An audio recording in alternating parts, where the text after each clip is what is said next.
Hey everybody, it's Tripl-L, and now let's talk some Darling in the Franxx, episode 12. But before that, let me just very quickly give a message for just the videos coming to the channel.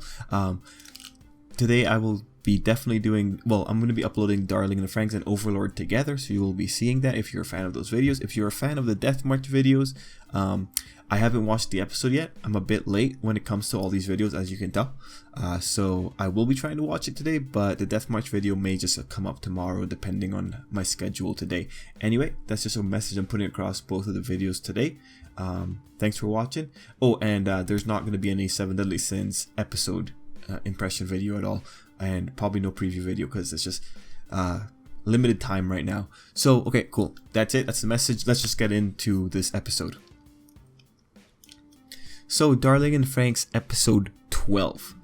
In the preview for this episode, I was wondering whether or not we were going to get more slice of life episodes, or actually no, I think last week I was wondering whether or not Futoshi would end up getting slice of life episodes, and this episode was just a reminder, like, no, we are going full on into just the plot. And when you look at this episode, the difference between the two is ridiculous. Also, there was someone in the comments that had pointed out that character development and character moments are still very important in spite of there being plot, and I do very much agree with that. Except the way that Darling in the Franxx has been doing the character establishing moments right now has been pretty lackluster, especially when you consider that at the end of the character episodes, what ultimately ended up happening is that the characters admitted that they ultimately forgot what they learned in the episode and just kind of moved on. Like, the worst case was Zorome, and you can still make a case for Mitsuru depending on how you want to argue it. But that said, that was an interesting comment, just because it was one of those things where we have to start talking about what is valuable time and what isn't. There are aspects of the Zorome episode that are valuable, but there are ultimately aspects that are not. There are aspects of the Mitsuru episode that are extremely valuable because the Mitsuru episode had way more going for it.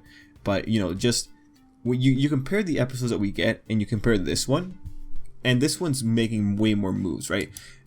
It's a bigger problem for Darling in the Franxx because we just don't know how the pacing is going to shake out by the time that we're in the 28 or 24 episodes. So while it is nice to get the character development and knowing how the characters are going to react, there is a problem when we don't apply that brush uniformly across all characters, and there is also a problem when a lot of what happens in an episode could be argued that it was wasted, especially when characters come out of it not knowing anything. Because at the end of the day, if you have an episode that doesn't really make any change in the character, what you just got in was a slice of life episode that only shows you how the character interacts in general. And while that might be okay for some people, it doesn't work when you start running out of time for a limited episode. So, you know, that was just a comment I wanted to address, but it was a really good comment. And it does point out something, like there are ways, or, you know, there should be a balance that is maintained when it comes to unleashing anime episodes. Again, this episode is a really, like, when you compare the previous episodes to this episode, it is different, right? And you can still argue, like, we are still getting a relatively character focused episode, but there's so much more going on in the periphery that it, I think, balances the idea of showcasing how a character behaves in certain environments, and then also showing how the world around the character or the environment around the character is shaping the plot. So, you know, it's an issue of balance, and some people are willing to take more than other people are. Anyway, that's a general note about just the pacing and everything. One more note to say for this episode is that with this episode, we're confirming that we are done with, for at least for now, with the character-centric episodes, and it just kind of brings things back to Futoshi. Futoshi is... It's not very fair that we had a Goro-centric episode. It's not very fair that we had a Zorome-centered episode, like, where he was pretty much carrying the entire episode with that old lady. And it's not fair that we had a Mitsuru-centered episode, which gave him a lot of development, and we don't really get a Futoshi-centered episode. I think at this point you could say, like, Futoshi is a little bit better than Jasminka from Little Witch Academia when it came to the way that they handled the characters when it came to their character development episodes, but it's ridiculous. But they are doing something really cool with Futoshi that we will get into in the video. Anyway, that's just a lot of prefacing there. I'm going to very quickly go through my general notes that I took for this episode, because I think there were some interesting things here. So there's a lot of parts to this episode, right? We have the nines doing their thing. We have the 02 aspects of the episode. We have the exposition of the garden.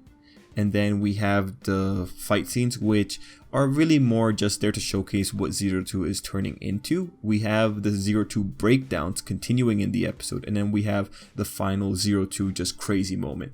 And the note I have for that last moment is that they're actually making 02 an Oni. Like, they actually are. So if Skelly is watching this video, I know you probably feel pretty happy about this, but 02 being an Oni, like, this last shot of 02, the red face, the horns, that is a Japanese demon, that is a red Oni, right? The reason that this is just funnier and kind of like, man, I just feel it's, to some degree, I'm just kind of like, well, whatever. It's because 02, the O and the ni, like Oni, it's 02, it's like, it was a connection that was really easy to see, but the fact that they're just going for it so wholeheartedly just makes it really funny for me. I find that very funny. I think it's like, man, it's just it was such an easy thing for them to do, and they just went for it. But this does open up the idea with Hiro, because before we know that Hiro had a blue rash growing on him, I do wonder if the blue rash might, if he was to turn full blue, if that would be their way of saying like, oh look, Hiro is a blue Oni. That would be like the contrast. Like the red Oni and the blue Oni, they come in pairs, right?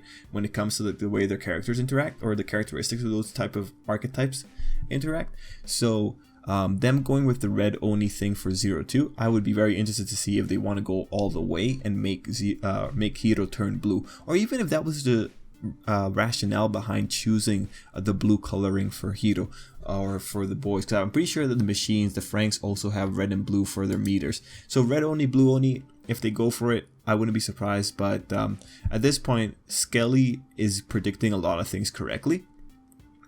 And when I say Skelly, I mean there's a particular commenter in the videos that you might see every now and again. He's on the Discord server. He's predicting things correctly. That's why I'm just giving him props here.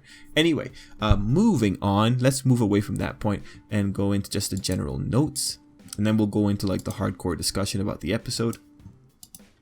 So, general notes. It's important to note that the Mitsuru and Hiro plot is still going on. Like, we still have those important critical looks from Mitsuru. We then have the nines meeting up with 9 Iota, and again, this is like a redundant statement. 9 Iota, what they're saying is 9th 9, right? Which makes sense, but it's just, alright, like, that's just Japan being redundant, man. It's just, you're just throwing in all kinds of words. Anyway, not the point. We had a little moment where Zorome got jealous with Miku. That's very good. We have a shot of it right here. I found that funny. As we were going with the nines, I wrote a note. The nines are pretty individualized, and really, I'm just saying this based on their. Well, man, look at this body language and look at their hair. Look at that fabulous hair color. They feel pretty individual. Although there is this thing that the main guy right there, whose name I do not want to remember, he's just Alpha 9. 9 Alpha. Man, anyway, yeah, 9 Alpha. He's making it seem like the kids aren't all that great because they're rebellious, they don't follow orders, whatever.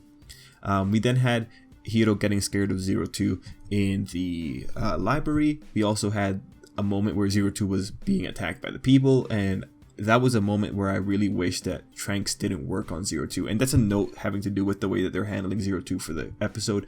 We then had a Kokoro and Futoshi sequence, very important. That's going to be another point that we touch on. Then we had prominence on the mistletoe and the tree. Okay, so this is important. I'll say why, but this was a point that we discussed in the in the podcast when it came to Darling and Franxx. Next, we had the reveal that we really all saw coming. Naomi's not at the garden. She's most likely dead. The moment that Hiro saw her in his sequence, I took this confirmation. She's dead. We saw the way that thing crashed. We had Hiro's weird memories and mistletoe again. Then we had Kokoro asking naughty questions. I think this is the sequence where she's asking about where kids come from. Then we had the whole 02 isn't really into tests and she's becoming more monstrous. Then we have the idea of 02's path to humanity, and that path is marked or littered with the corpses of Klaxosaurs. Hiro and 02's moment in the last little bits of the episode was a really intimate moment. And then, yeah, 02's suffering. So those are going to be like the main points that we're going to be covering, and I'm already 10 minutes in, but I had to just list those out. So let's go with one that I really enjoy, and let's go with the subtle character moments, right? So we have the continuation of the Mitsuru and Hiro plot. Like, they're just trying to remind us this is still an active thing. And then we also have the Futoshi and Kokoro little sequence, the sequence where she bumps into him and he's still like totally into her. Now this is important only when you consider the way that they handled the characters before. When they had Mitsuru and Kokoro meeting up in the middle of the garden for their garden love affairs, and man, I don't care what the commenters say, I'm still going to call it the garden love affair because that's the perfect exaggeration for what just happened there. Anyway, when they were meeting up in the garden, right? Those were subtle moments that were building the characters close together over a course of many episodes.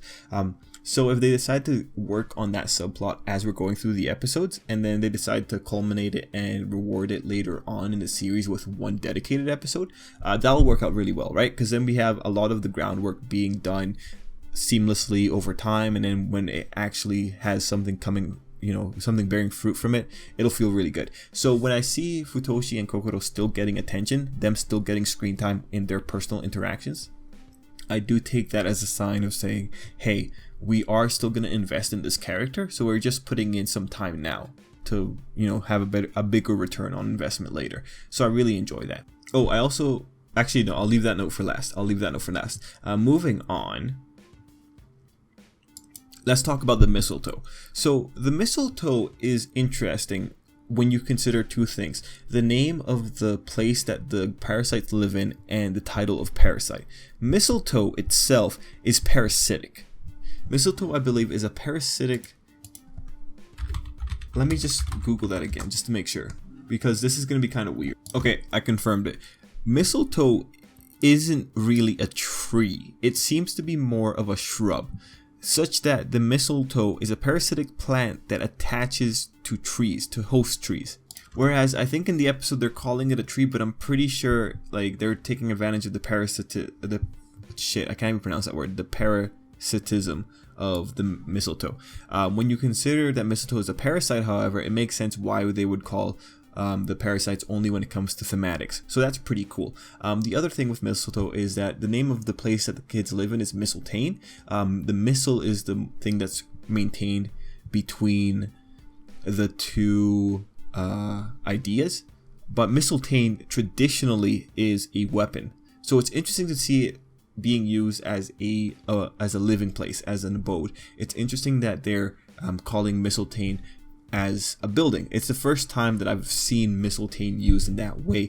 That said, T-A-I-N, I think that's how you usually would write the tain in Mistletoe, and I'm pretty sure that's also an Old English word for twig. So it's ultimately an interesting thing that they're doing, bringing in a parasitic tree, or a tree that has a parasite living on it. That said, this was, of all the things that they could have introduced, this makes a lot of sense in that they're actually bringing in mistletoe now properly. Makes sense, especially when you consider like the ramifications or the connotations of mistletoe. Like, you know, mistletoe is the thing that you like kiss under. It has a lot of Celtic traditions tied to it. It has a lot of pagan traditions tied to it. To see it actually getting name dropped and actually having more prominence in the episode or in the series, I was grateful, but it is within the theme that they've set up, or the thematics that they have set up for this series. And now let's just chat about 02. So the saddest thing with 02, and 02 is really carrying the majority of the episode, the saddest thing with 02 is that she is suffering. She is suffering extremely, and the most unfortunate thing is that people around her want to help her. You know, it's not a clear situation that people are just flat out scared of her. Like in the episode, you had the instances of Hiro and Ichigo reaching out to her. but 02 in her own suffering is pushing these people away. That is a real tragedy, right? And it's even made worse when you consider that there's a snake in the garden right now in the form of Alpha 9 or 9 Alpha.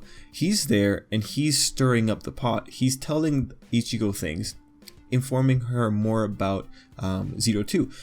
But Ichigo, the thing that I really enjoyed about this is that Ichigo could have just gone off and been flat out against 02 from the moment she got told that by Alpha 9 or 9 Alpha. But that she would go and still try to reach out to 02, during the mirror sequence or the bathroom sequence. That was something that I think spoke really well of the character. And it's just her compounded with Hiro's treatment when it comes to how 02 is treating them.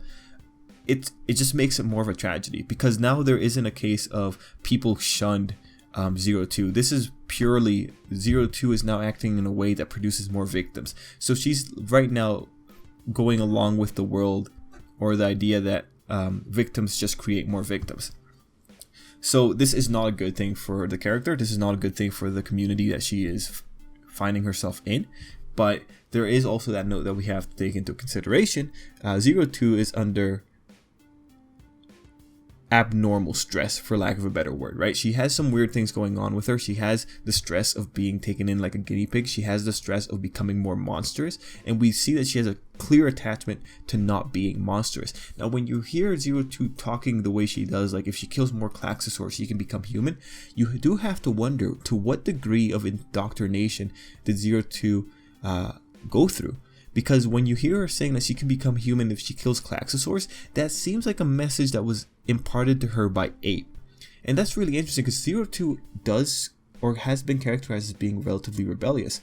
So, seeing the way that she is so desperately holding on to that idea, I do wonder, does she have some deep-seated indoctrination that she herself is not aware of? Especially because it's such a critical one that gives her a chance at being normal. Regardless, 02's struggle here is really unfortunate. There's a lot of layers of tragedy occurring here. One being that 02 herself is not putting herself in a redeemable light, and the other being that she really has no choice but to freak out this way. There is a certain sense of futility in all this, and yeah, those are the real main points that I wanted to touch on for this episode. By the time the episode's over, we now have things with Hiro being associated to the Mistletoe trait, and that he's been there again. Most likely, when we saw Hiro just kind of phased out in the Mitsuru episode, that scene probably occurred after he went to the Mistletoe tree. Most likely, Hiro and 02 have met before. Let's see, we also had the confirmation that the parasites can turn into Klaxosaurs, because we have it being told to us through Hiro. We also had that moment with Nana. Nana, she kind of fluctuates for me between being a bitch and just being a normal person. And right now, she's hard bitch. I'm really tired of Nana. I think she's incompetent. I like Hachi more, but I think he's also bordering on incompetence.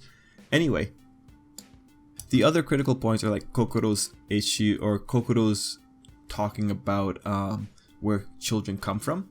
This is interesting just because I do believe that there's going to be someone getting pregnant. It's going to be Kokoro. So the fact that she's planting the seed with the other people right now only furthers that idea in me. And let's see, any other little things here? No. I want to try and end the video before the 20-minute mark. But guys, that's pretty much it. I know there's a lot more points that could be touched on for this particular episode, but you know what? Let me know down below what you thought if you want. And let's call it there. Till next time, I hope you have an absolutely great day.